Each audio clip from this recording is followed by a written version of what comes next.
No vamos a retroceder, ni un paso atrás. Ecuador recuerda un aniversario más de la guerra del Cenepa. Han pasado ya 25 años desde que se desarrolló este conflicto bélico en defensa del territorio que libró nuestro país contra Perú. Estará con nosotros el general de brigada en servicio pasivo Luis Hernández, quien comandó tropas en este conflicto bélico.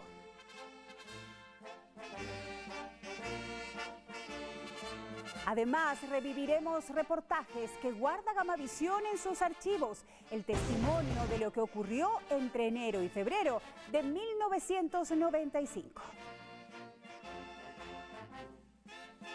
Amigos televidentes de todo el país, muy buenas tardes. Gracias por acompañarnos en Vecinos en TV. Iniciamos revisando los titulares. Hoy, en Vecinos en TV. Policía desmantela organización criminal dedicada al contrabando de combustibles a través de la frontera. 5 personas fueron detenidas. Secretaría Anticorrupción de la Presidencia de la República presentó nueva herramienta contra la corrupción. Les contamos de qué se trata. Y hoy, en Al Fin Viernes, Cristian el Rey Sánchez estará con el músico y cantor ecuatoriano Carlos Grijalva. Compita Penelo.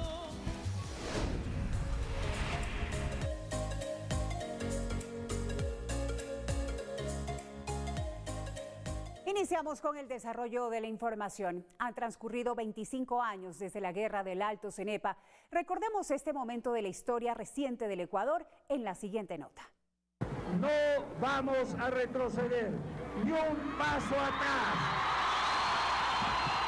Esta expresión unió a todo un país. A comienzos de 1995, el pueblo llenaba la Plaza Grande en Quito. Y ese grito histórico que inmortalizó al presidente de ese entonces, Sixto Durán Ballén, animaba a los soldados ecuatorianos a enfrentarse contra militares peruanos en el lado oriental de la cordillera del Cóndor. Estamos siendo agredidos. ¿Desde qué hora, coronel? Toda la mañana hasta este momento hay intensas actividades de combate. Por el control de Tiguinza, zona en disputa en la frontera entre Ecuador y Perú. Lo único que hemos hecho es defender lo que es nuestro nada más. Posiciones esperando lo que diga el de arriba nomás y nada más. ¿Me confirmas que fue explosión o con...? Este episodio ocurrió un 26 de enero, hace 25 años atrás, y es recordado como una de las gestas heroicas más importantes de las Fuerzas Armadas, la Guerra del Cenepa. El conflicto bélico duró alrededor de un mes. Durante ese tiempo se calcula que Ecuador movió a unos 7.000 hombres para combatir a las tropas del vecino país, conformadas por unos 15.000 militares, quienes se habían desplazado a otros puntos dentro de la frontera. Al otro lado de los ríos Catamayo y Lalamor, las tropas peruanas han tomado sus posiciones. Estas imágenes exclusivas fueron captadas por el equipo de Gamavisión. La batalla continuaba, el ejército ecuatoriano recibía la orden de atacar a las fuerzas de Perú en la Cueva de los Tallos.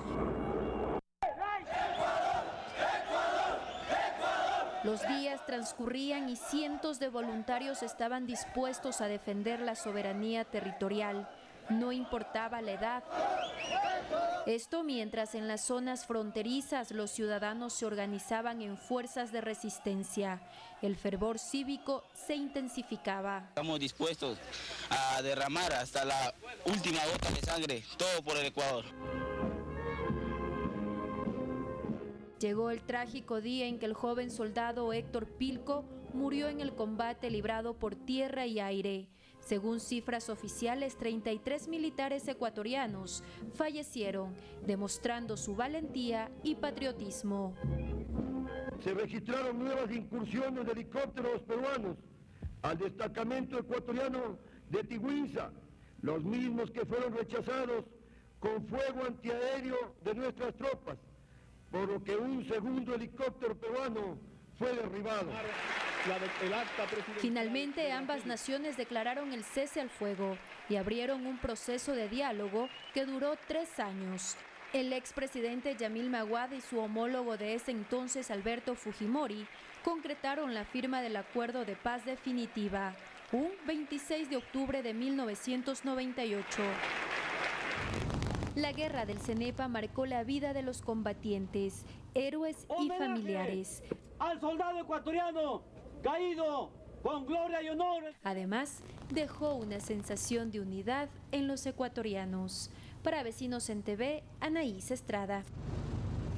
Ecuador recuerda el 25º aniversario de la Guerra del Cenepa. Han pasado ya 25 años desde que se desarrolló este conflicto bélico en defensa del territorio que libró nuestro país contra Perú.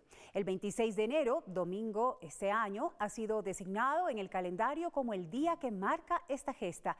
Y para hablar de este hecho histórico que se desarrolló durante los meses de enero y febrero de 1995, está con nosotros el general de brigada en servicio pasivo Luis Hernández, quien comandó tropas en el conflicto bélico, por lo cual él obtuvo la Cruz de Guerra, una condecoración que pocos militares en el Ecuador la poseen. Le damos la más cordial bienvenida, general. Le agradecemos por su presencia hoy en Vecinos en TV. ¿Qué siente al ver estas imágenes 25 años después? Así es, muchas gracias por la invitación. En verdad, son emociones que vienen, ¿no? Y concluyendo muy particularmente lo que acabo de ver es, mire lo que hace un país que está unido, ¿no? Un país que siente que hay una amenaza a su integridad territorial, a su honor, se une con su gobierno y consigue hechos como estos que nos permiten conmemorar con orgullo una paz con dignidad, que es lo que trajo la victoria del Alto Cenepa, que nadie la duda, Así es. Porque nosotros, por ejemplo, en términos cuantitativos, tuvimos 33 bajas, soldados que murieron combatiendo. Sí, lo vamos a ver más adelante, justamente tenemos cifras lamentables, ¿no? Pero ¿qué fue lo que pasó, general? Porque hay ya la nueva generación que desconoce qué fue lo que sucedió, por qué se dio esta guerra. ¿Podemos hacer un recuento histórico breve, como para que las personas que nos están mirando, aquellos jóvenes que no fueron testigos de este hecho relevante para el país, puedan conocer qué fue lo que sucedió? Sí, cada generación tiene que enfrentar una parte de la historia de su país, en bien o en mal. Por ejemplo, la historia nos recuerda que en 1941 nosotros fuimos invadidos por el Perú. El Perú nos impuso una paz, nosotros casi no teníamos fuerzas armadas. Cuando se combatía en 1941 en la frontera, el Ecuador tenía 1.700 soldados frente a 15.000 del Perú. Era realmente una diferencia abismal y nos obligaron a firmar una paz. Una paz que hizo que nosotros perdamos la soberanía que teníamos en el río Amazonas, que obviamente era territorio que estaba con diferentes interpretaciones por parte del Perú. Perdimos esa guerra entonces. Entonces, claro, nos obligaron a nosotros a firmar en 1942 el Tratado de Paz, Amistad y Límites. Desde ese momento ya la relación entre Ecuador y Perú quedó prácticamente resquebrajada, ¿no? Claro, prácticamente fue una paz armada. Siempre con el Perú tuvimos disputas desde que somos naciones independientes. Ya en la época de García Moreno, de Eloy Alfaro, ya había escaramuzas con el Perú. O sea, el problema con el Perú era un problema ya centenario.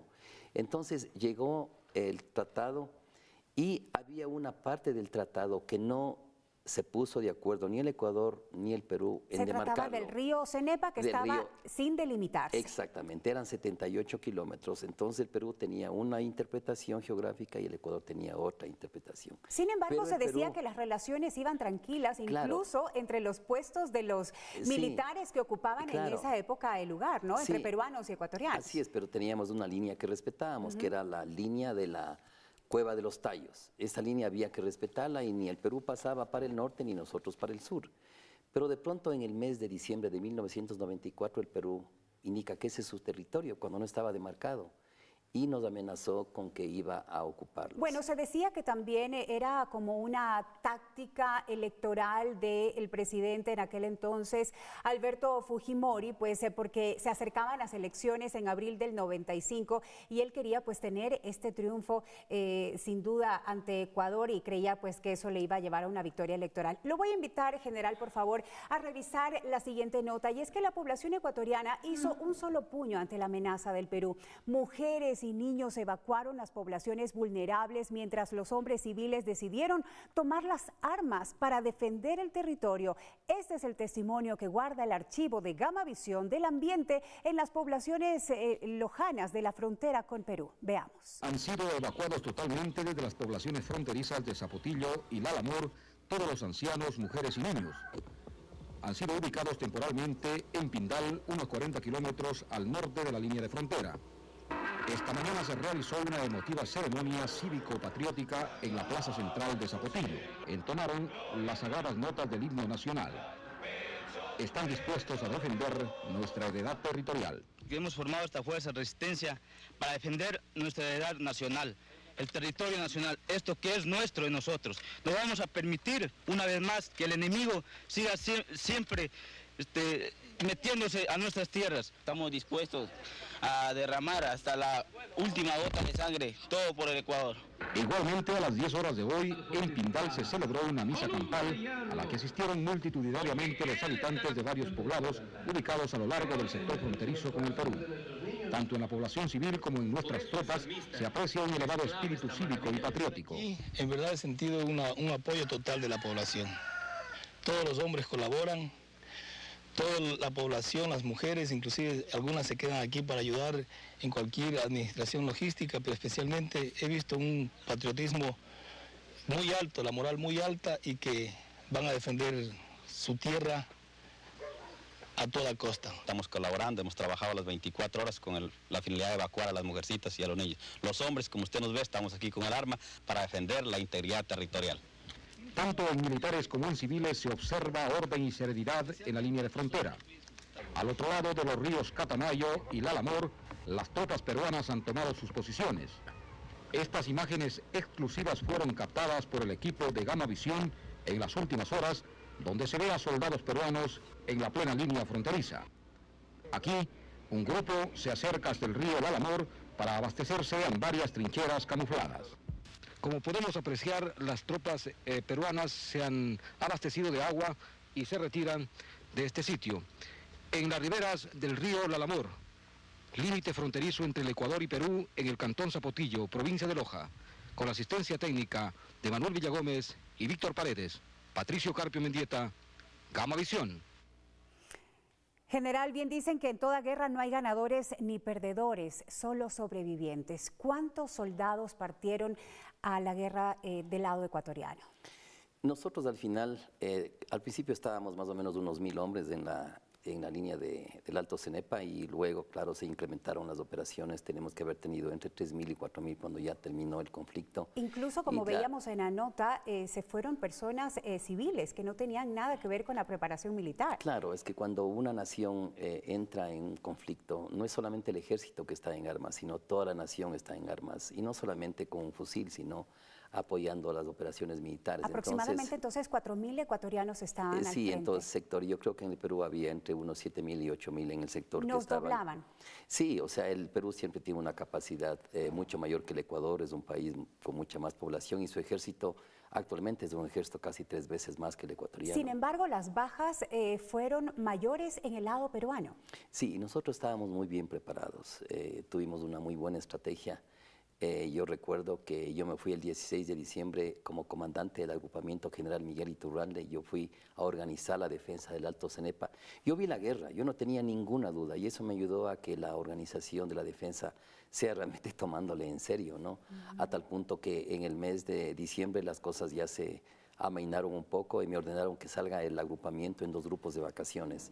Un grupo en Navidad y un grupo en Año Nuevo. Yo recomendé que no, pero me dijeron que salgan. Yo no salí, yo me quedé. Yo no podía estar en mi casa pensando en que iba a haber la guerra. Entonces me quedé preparando y ya el 6 de enero empezaron ya los primeros conflictos.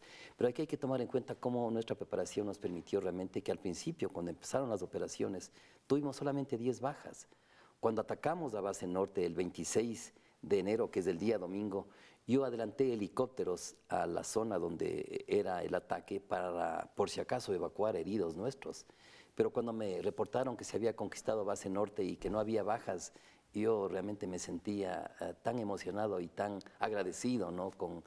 con Dios, con la providencia de que no teníamos bajas. Nadie quiere bajas de ningún lado, pero así es la guerra. y lado del Perú ya hubo bajas. Recuerdo que después de unos días me trajeron la pistola del teniente Guzmán, que era el comandante del destacamento base norte peruano que había hecho la infiltración en el lado ecuatoriano. ¿Usted vivió entonces al 100% el olor y el drama de la guerra? Sí, yo era un comandante, yo no estuve todo el tiempo en la zona de combate, pero yo era el comandante de todo el Alto Cenepa, yo era el comandante de Cuangos, de Tingüiza, de base norte, y claro, yo seguí toda la guerra, yo era el que daba las disposiciones de mi sector de lo que tenía que hacerse. Yo encontré base norte, cuando estaba volando de Cóndor Mirador a Tingüiza, yo encontré la infiltración peruana, cuando estaba volando, e inmediatamente di parte a Quito y organizamos ya el ataque que se produjo el día 26.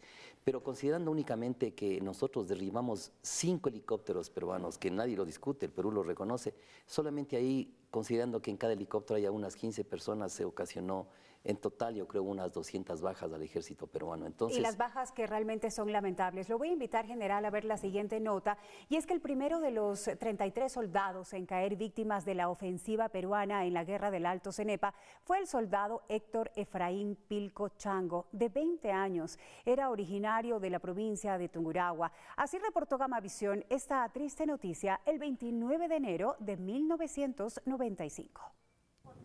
Con firmeza los soldados ecuatorianos parten hacia la línea de frontera. El fervor cívico se eleva a cada instante. El lema que lleva en su interior nuestros soldados es vivir por la patria y morir por ella. Hace 7 meses, un joven ciudadano de 20 años de edad y oriundo de la provincia de Tungurahua formó filas en el ejército y partió rumbo al oriente a defender nuestra integridad territorial. Héctor Pilco, al igual que otros valientes hombres, han estado en la línea de frontera. Y la mañana del domingo, militares peruanos realizaron un nuevo ataque en el destacamento Teniente Hugo Ortiz. Nuestros soldados no han dado un pie atrás. Defendieron con valor nuestro territorio. Algunos de nuestros soldados resultaron heridos. Inmediatamente fueron trasladados hasta los puestos de auxilio. Héctor Pilco, desafortunadamente, cayó abatido. Esta mañana fue trasladado desde Patuca hasta Pastaza, donde recibió los honores que debe recibir un héroe. Homenaje al soldado ecuatoriano caído con gloria y honor, el teniente Ortiz.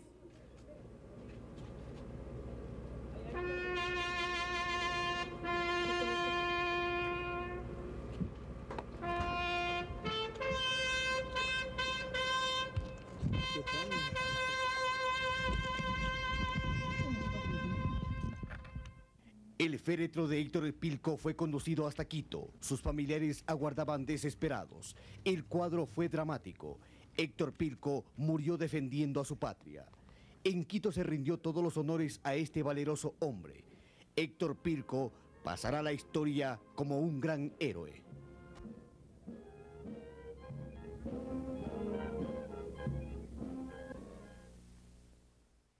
Un joven ecuatoriano de apenas 20 años que murió defendiendo a nuestra nación. ¿Cómo vivían ustedes aquellos días con los soldados heridos, incluso con los fallecidos? ¿Cómo era la logística? ¿Cómo funcionaba eso allá en vivo y en directo? Porque la mayoría de los ecuatorianos nos informábamos a través justamente de la televisión. Sí, nosotros teníamos un muy buen sistema. Teníamos un sistema, todo era a través de los helicópteros, porque era una zona que no tiene caminos, una zona montañosa. Imaginémonos, es más o menos como la zona de Santo Domingo de los Colorados, pero sin carreteras. Todo era realmente por helicóptero. ¿Llegaban claro, incluso los alimentos por helicópteros? Todo por helicóptero. Entonces, el momento que había un herido, se lo evacuaba a un sector que se llamaba Nido de Heridos, de ahí iban los helicópteros. Pero no siempre era posible, porque el mal tiempo, las condiciones, por ejemplo, del terreno, la situación con el enemigo, por ejemplo, cuando hubo ese ataque a Tingüiza el 21 de febrero, nosotros queríamos ir lo más rápidamente con los helicópteros, pero lastimosamente el comandante no me aseguraba y el Perú quería derribar helicópteros.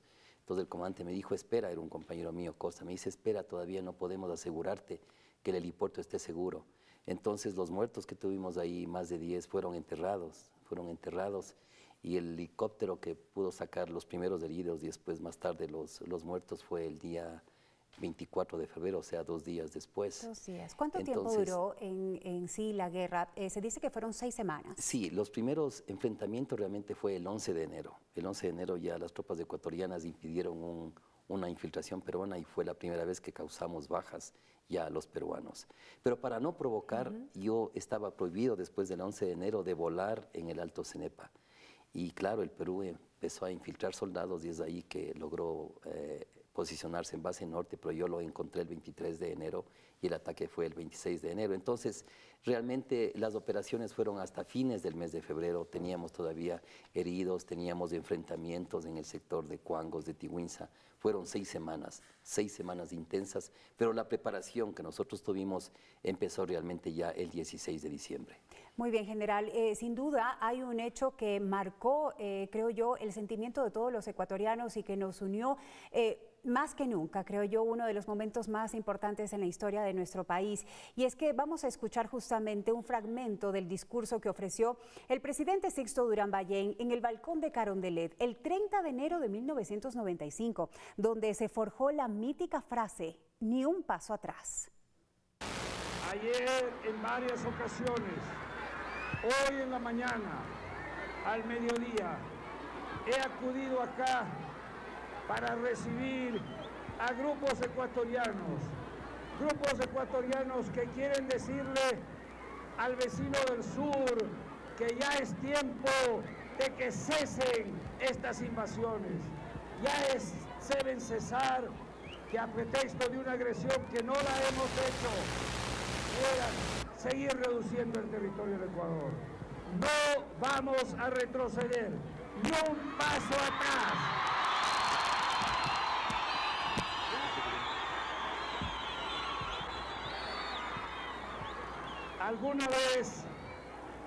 Alguna vez, en una reunión pública como esta, le escuché una frase al presidente Camilo Ponce Enríquez. Hoy la voy a utilizar nuevamente. Mientras tengamos un Dios en las alturas y al pueblo al lado nuestro, nada debemos temer. Ni un paso atrás, sin duda una frase que nos llena de emoción, general. Lo he visto que han brillado sus ojos al ver estas imágenes. Comentábamos además que ustedes inmediatamente no tuvieron la información de lo que sucedía acá en la ciudad de Quito, pero que sin duda fue un antes y un después de este pronunciamiento gubernamental donde se les daba absoluto apoyo a las acciones del ejército. Sí, cuando existe esta trinidad intacta, que es Fuerzas Armadas, pueblo y gobierno, realmente un país tiene todas las condiciones para vencer y no ser derrotado. Y eso pasó con el Ecuador. Obviamente nosotros no vimos en directo, pero sabíamos, nos llegaba cartas, la información. Nos llegaba la información y nos sentíamos apoyados. Imagínense lo que es para un soldado, para un comandante, saber que su pueblo está atrás. Es esa energía invisible que le permite luchar hasta el sacrificio. Y el presidente que les decía, ni un paso atrás, a darle con todo. Exactamente, y un presidente con la firmeza, acabo de ver nuevamente su discurso, con la firmeza de saber que él estaba convencido que teníamos que hacer lo correcto y que tenía unas Fuerzas Armadas que iban a cumplir su misión. ¿Y empieza ahí la parte más álgida del conflicto?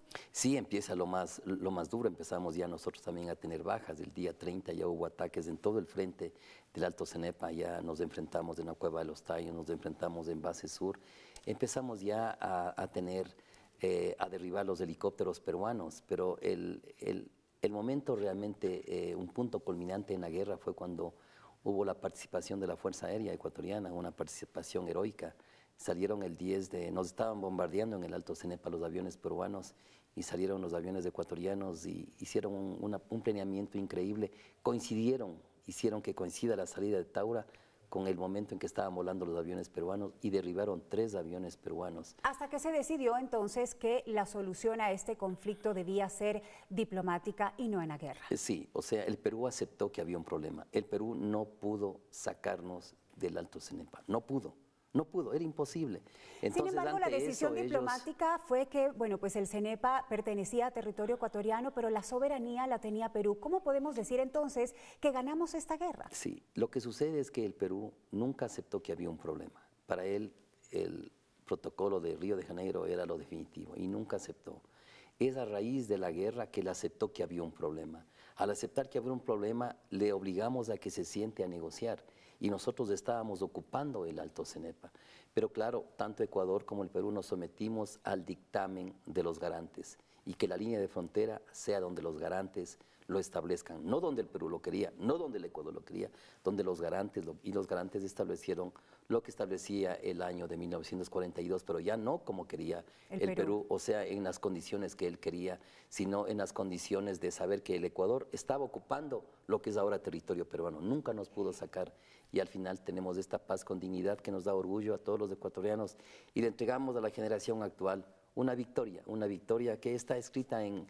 He vuelto a escribir este diario, que lo escribí hace 23 años. La guerra que ganamos. Pero ahora lo he puesto el título, La guerra que ganamos. Es un libro que está reeditado, ¿no? Está reeditado. De su autoría. Tiene reflexiones, incorpora reflexiones de los actores principales. Si hubiera estado aquí viviendo nuestro presidente Cito Lavallée, seguramente hubiera puesto su reflexión.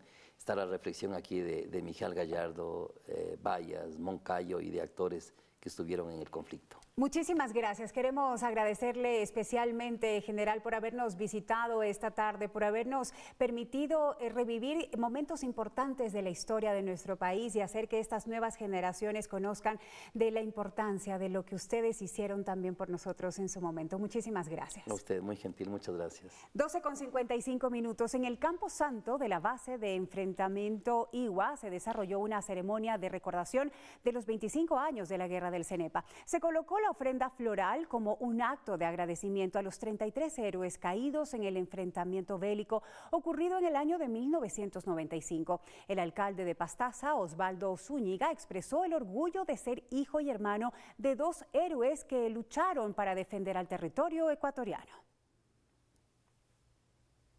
Y atención, mañana, 25 de enero, en la Escuela Superior Militar ubicada en Parcayacu, en el norte de Quito, las Fuerzas Armadas realizarán una serie de actividades conmemorativas por el 25º aniversario de la victoria en el Alto Cenepa. La entrada al público es gratuita desde las 9 de la mañana. A las 11 de la mañana será la ceremonia en homenaje a los héroes. Es así que extendemos esta invitación que nos ha hecho llegar las Fuerzas Armadas. 12:56, momento de una pausa. Regresamos enseguida con más noticias. Acompáñenos aquí en Vecinos en TV. Continuamos informando, 12:59. La madrugada de este viernes se efectuó el operativo Victoria 55, en el que se detuvo a 5 personas que formaban parte de una red de contrabando de combustible que operaba desde varios puntos de la provincia de Carchi y lo comercializaba hacia Colombia a través de la frontera.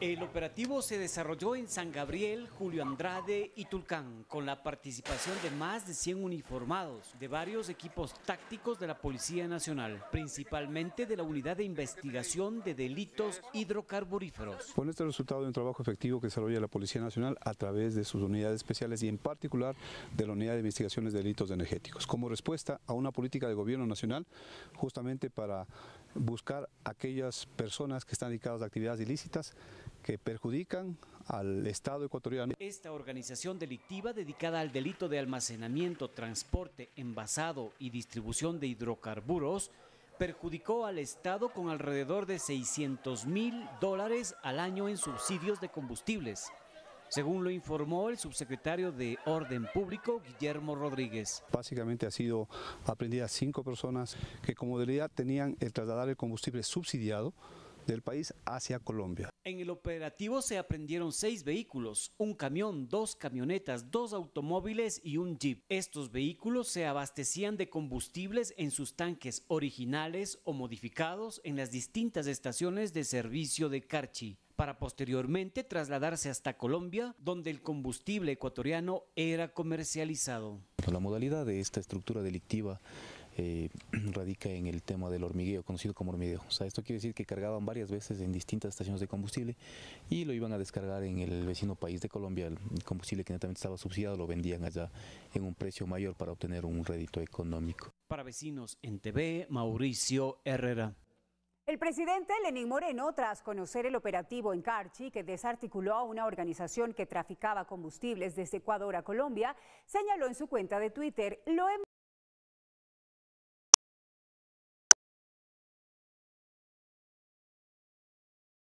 por traficar combustible subsidiado. Calculamos que robaron al país $600.000. Los recursos tienen que llegar a quienes los necesitan. 13:04. Un taxista informal fue asesinado con varias puñaladas en el sector del Guasmo Sur en Guayaquil. El fallecido fue identificado como Alex Vargas, de 44 años de edad. En la cooperativa Unión de Bananeros en el Guasmo Sur de Guayaquil fue encontrado un ciudadano tirado en la calzada, víctima de un asalto. El sujeto tenía varias puñaladas en su cuerpo, por lo que horas más tarde provocaron su muerte. Que en dicho lugar existían dos escenarios, un principal que lamentablemente se encontraba el señor que respondía a los nombres de Alex Vargas, de 44 años de edad, el cual presentaba heridas múltiples, presumiblemente, o se podía apreciar que podía haber sido causada por un arma cortopunzante. Y el segundo escenario, a 4 cuadras o 5 cuadras aproximadamente del lugar, se encontraba un vehículo tipo automóvil Chevrolet, modelo Sail, color blanco. 4 sujetos se hicieron pasar como pasajeros, le intentaron arrebatar sus pertenencias y tras resistirse le propinaron algunas puñaladas. Los asaltantes lograron huir de la escena del crimen, siendo capturados horas más tarde. Dentro de los 4 antisociales aprehendidos constan 3 menores de edad. La DINASED ubica a esta persona que es menor de edad y procede al aislamiento del mismo. Se obtiene más información y nos indican de que se refiere a un grupo de jóvenes que se dedicaban a esta actividad ilícita, como es el asalto y robo a personas.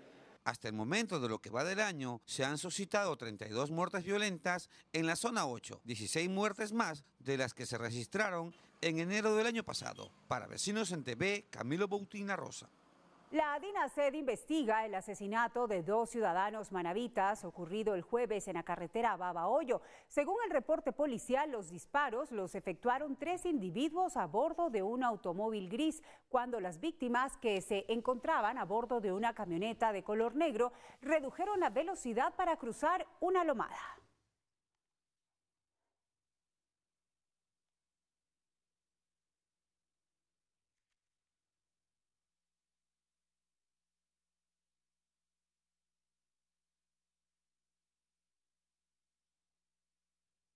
El formulario de alerta de actos de corrupción fue presentado por el secretario anticorrupción José de la Gasca.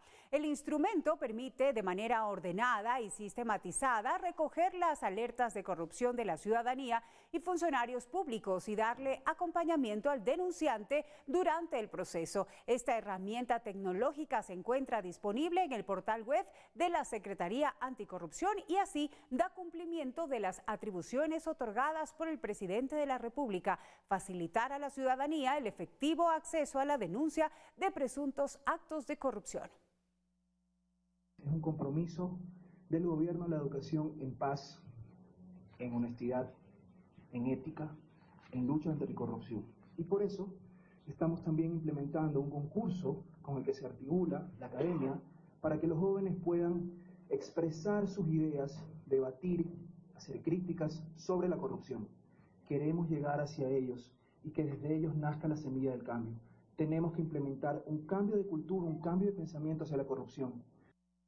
La población del Centro de Adolescentes Infractoras de Conocoto, que se encuentra en el suroriente este de la capital, se beneficia de varios talleres socioeducativos. Son diseñados por el Servicio de Atención a Privados de Libertad de Adolescentes Infractores. Conozcamos la historia de 3 chicas que se preparan para su retorno efectivo a la sociedad. Las jóvenes que cumplen sus medidas socioeducativas privativas de libertad en el Centro de Adolescentes Infractoras Conocoto, ubicado al sureste de Quito, participan en diversas actividades enfocadas en su reinserción social. Pequeños emprendimientos que ellos tengan puedan venderse a la comunidad, que la comunidad nos apoye, que las empresas como parte de esa parte de la rehabilitación y de la ayuda que tienen que entregar a la sociedad. Brindarles una herramienta de trabajo, aparte de la capacitación, como les digo, técnica y académica, es garantizar que en el momento en que las adolescentes se inserten van a ser un ente productivo en la sociedad. Sara es una adolescente de 17 años, cursa el segundo año de colegio y es oriunda de la provincia de Tungurahua. Ella junto a sus 6 compañeras elabora chompas, bolsos y sábanas en el taller de costura.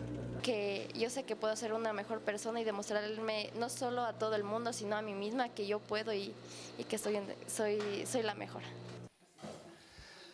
Las adolescentes infractoras del CAI de Conocoto amasan con sus manos la esperanza de reinsertarse a la sociedad a través de la elaboración de unos deliciosos panes. Otra de las internas es Sofía. Ella nació en Colombia y es la cuarta de 9 hermanos. Aprendió a elaborar pan en el centro como parte de una terapia ocupacional y ahora lo prepara para su consumo y el de sus compañeras. Sí, me siento bien y amo lo que hago. Todos los humanos cometemos errores y que de los errores se aprende. Lorena es una muchacha de 17 años. Ella es amante de la apicultura, vestida con un traje especial y en compañía de sus amigas que también aprendieron este oficio, sujeta entre sus manos panales de abejas para luego extraer la suculenta miel. Feliz relata que le queda poco tiempo para salir en libertad.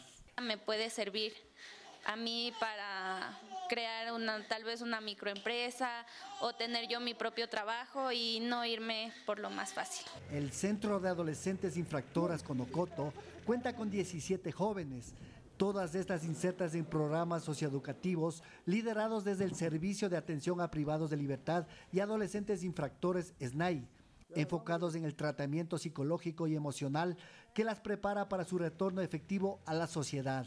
Para Vecinos en TV, César Paredes. Continuamos informando, revisamos ahora información internacional. China ha declarado el nivel máximo de alerta sanitaria en Pekín y Shanghái ante la propagación del coronavirus. Hay 830 enfermos confirmados, 177 de ellos hospitalizados en estado grave. El director general de la Organización Mundial de la Salud, OMS, señaló que en China se está dando una transmisión de persona a persona, pero por el momento se limita al círculo familiar y a los trabajadores de la salud que cuidan de los pacientes infectados. También se reportó la primera víctima mortal de este tipo de neumonía fuera de la zona cero y ascendió a 26 el número de víctimas mortales. Pese al aumento exponencial de afectados en China, la OMS considera que aún es pronto para declarar la emergencia internacional. Al menos 8 personas ya han muerto tras la explosión de un camión cisterna de gas. El hecho ocurrió en el distrito de Villa El Salvador, en el sur de Lima, donde se reportó la destrucción de 14 casas. Inicialmente se informó de la muerte de 2 personas, entre ellas una niña de 13 años. Las otras 6 defunciones se reportaron con el paso de las horas, pues la mayoría de los 50 heridos tienen quemaduras en el 80% de su cuerpo. El conductor del vehículo, un hombre de 72 años, se entregó a la policía. El origen de la explosión fue una fisura en el tanque tras el choque del tanquero con otro vehículo. Al menos 10 personas fallecieron, 7 de ellos menores de edad, durante el incendio de un cañaveral en Cagua, ciudad del norte de Venezuela. El incendio ocurrió a un costado de un sembrío de cañas en una zona popular en horas de la tarde y se extendió sobre el plantío. Un testigo comentó a los bomberos que las víctimas se internaron en la plantación para capturar a los conejos que escapaban del fuego, sin pensar que el fuego podría tomar las cañas y quedar cercados por las llamas. Al fin viernes. 13:24. Sí, al fin es viernes y hoy nuestro compañero Cristian Sánchez tiene como invitado especial al cantautor ecuatoriano Carlos Grijalva. Cristian, muy buenas tardes. Te quedas con música. Con nosotros será hasta el día lunes. Un buen fin de semana. Muchísimas gracias, mi querida Vale. En efecto, qué honor tan grande en esta tarde compartir con uno de los grandes, el señor Carlos Grijalva, que nos acompaña precisamente el día de hoy. Bueno, Carlitos, bienvenido. Muchas gracias por estar en esta, tu casa, Gamavisión. Muchísimas gracias, Cristian. Un placer venir a compartir con ustedes. Además, ya a puertas de este concierto tan importante para mí, el día de mañana, sábado, estaremos en el Teatro Nacional Sucre a las 19:30 presentando Canción Tricolor. Así es, mi querido Carlitos, no pueden perderse. Teatro Sucre, 19 horas, Canción Tricolor. Todavía hay boletos Por todavía supuesto, se los puede sí. conseguir. ¿no? A través de www.teatrosucre.com pueden también comprar sus entradas y obviamente acercándose a las boleterías del teatro. Así es, mi querido Carlos. Bueno, Canción Tricolor, mezcla de 3 elementos importantes, tú nos comentabas, ¿no es cierto? En honor ¿a qué Canción Tricolor? Bueno, y esto intenta justamente plantear estas 3 de las muchas posibilidades que tiene nuestra música en 3 espacios específicos: la tradición, la propuesta y la inclusión. Haremos un recorrido por esa música que debemos conocernos absolutamente todos, que debe estar en la cédula de identidad, pero así también estaremos proponiendo música de autores contemporáneos, Correcto. incluyéndome también ahí, y también incluyendo a la música afroecuatoriana, a la música montubia, que también merece todo el espacio de la vida, y qué mejor que festejarlo en el escenario del Teatro Sucre. Así es, imperdible el día de mañana, 19:30, Teatro Sucre, perdón, Teatro iba a Sucre, cambiarlo así yo. es. Teatro Sucre no puede perderse, el gran concierto, Canción Tricolor. Y precisamente hoy, para despedir ya, bueno, primero antes de anunciar el tema que Carlos nos va a interpretar de su autoría, yo quiero seguirles invitando para que nos acompañen todos los días viernes a partir de las 12:30 aquí en nuestro espacio Vecinos, en este tu espacio, Al Fin Viernes, un espacio creado para la música nuestra, la música nacional. Carlitos, bendiciones, suerte el día de mañana.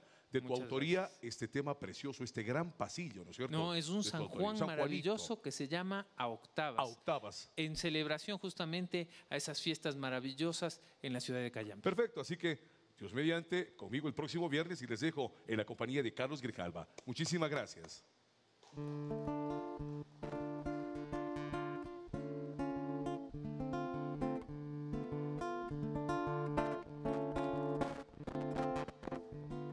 A la fiesta echó camino de la copla y del bailar, del paisaje de la rosa nadie me podrá privar.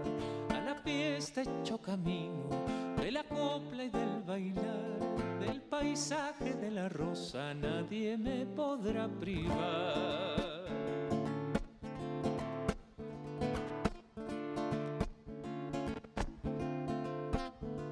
Del guarango y del bizcocho, del cayambe y del amor, algunitos van celosos porque aquí ya canto yo. Guasicuy y Pablo Guaña, en Pesillo y en Otón, van subiendo la montaña, vamos a cantarle al sol. Guasicuy y Pablo Guaña, en Pesillo y en Otón, van subiendo la montaña, vamos a cantarle al sol. Un saludo enorme para Cayambe, que estará también presente en Canción Tricolor.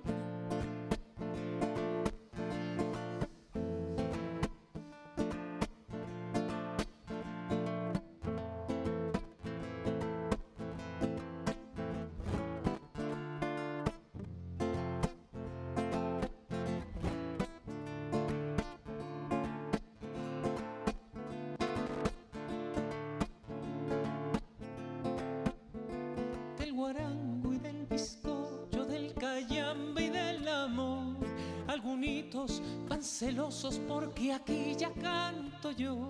Guasicuy y Pablo Guaña, en Pesillo y en Otón, van subiendo la montaña, vamos a cantarle al sol. Arraray mi guagua lindo, arraray mi bello sol, arraray mi este festejo, inti ray mi sí señor. Al sol, al sol.